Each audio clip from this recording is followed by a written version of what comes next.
പന്തളം രാജകൊട്ടാരത്തിൽ സൂക്ഷിച്ചിരിക്കുന്ന അയ്യപ്പന്റെ തിരുഭാവരണം ചാർത്തുന്നത് ശബരിമലയിലാണ്, നമുക്ക് എല്ലാവർക്കും അറിയാം. പക്ഷേ അതേ തിരുഭാവരണം ചാർത്തുന്ന മറ്റൊരു ക്ഷേത്രമുണ്ട് കേരളത്തിൽ, കക്കാട്ടുകോയിക്കൽ ശ്രീ ധർമ്മശാസ്താ ക്ഷേത്രം. എനിക്ക് പിന്നിൽ കാണുന്ന സ്ത്രീകളും കുട്ടികളും അടങ്ങുന്ന ഈ നീണ്ട നിര തിരുഭാവരണം ചാർത്തിയ അയ്യനെ കാണാൻ ഒരുമയോടെ കാത്തിരിക്കുന്നവരാണ്.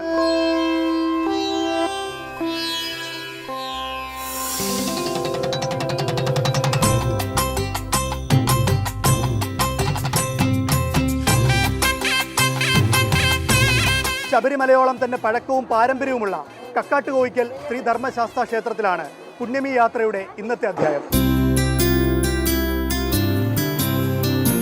പമ്പാ നദിയുടെ കൈവഴിയായ കക്കാട്ടാറിനോട് ചേർന്നുള്ള ഈ ക്ഷേത്രത്തിന് ശബരിമലയുമായി സാദൃശ്യങ്ങളേറെയാണ്.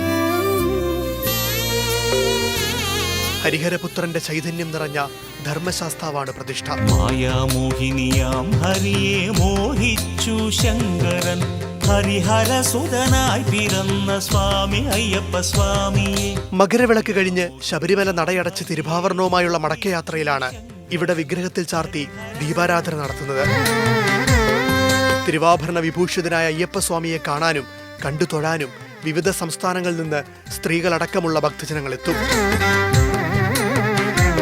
മകരം 7 രാവിലെയാണ് ശബരിമല നടയടയ്ക്കുന്നത്.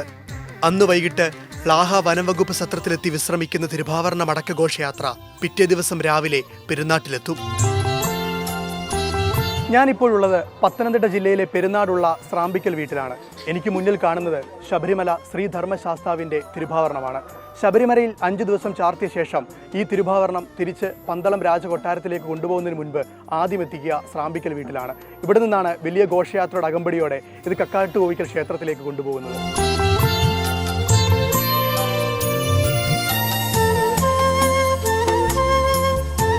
തിരുവാഭരണം ശബരിമലയ്ക്ക് പോയിട്ട് തിരിച്ചു വരുന്ന വഴി അവർക്ക് പ്രഭാത ഭക്ഷണം കൊടുക്കുന്ന ഒരു ചടങ്ങ് വർഷങ്ങളോളമായിട്ട് നടക്കുന്ന ഒരു സംഭവമാണ്. ഇതിന് കാരണം അയ്യപ്പൻ്റെ ഒരു സേവ എന്നുള്ള രീതിയിലാണ് ഇത് നടത്തിക്കൊണ്ടിരുന്നത്. പെരുന്നാട്ടിൽ താമസിച്ചുകൊണ്ടാണ് ഈ ക്ഷേത്രം പണിയും ബാക്കിയുള്ള കാര്യങ്ങൾ നടന്നത്. അതിൻ്റെ ഒരു ഓർമ്മയ്ക്ക് കൂടിയാണ് രാവിലെ ഈ ചടങ്ങ് ഇവിടെ നടത്തുന്നത്.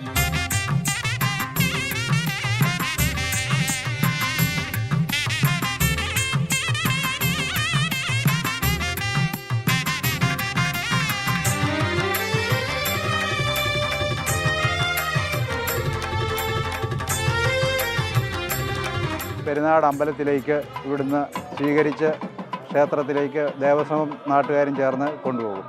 അതവിടെ ചാർത്ത് ഉച്ച കഴിഞ്ഞ് 2 മണി മുതൽ കാണാൻ സാധിക്കും.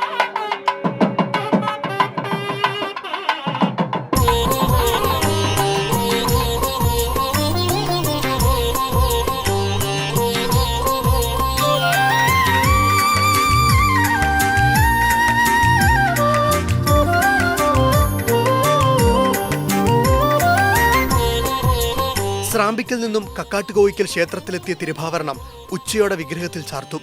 തുടർന്ന് അർദ്ധരാത്രി വരെ തിരുഭാവരണം ചാർത്തി ദർശനമുണ്ട്.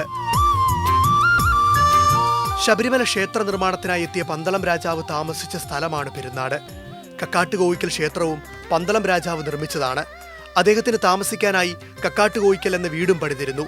കോയിക്കൽ കൊട്ടാരത്തിന്റെ ഭാഗമായതുകൊണ്ടാണ് കക്കാട്ടുകോയിക്കൽ എന്ന പേര് വന്നത്.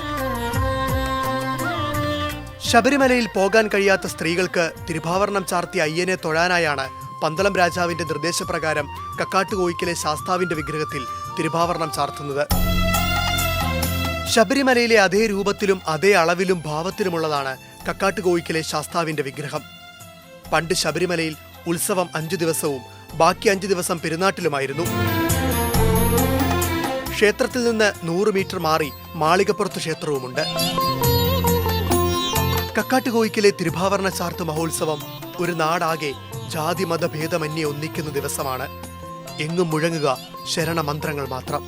എല്ലാവരുടെയും മനസ്സിൽ അയ്യപ്പൻ മാത്രം.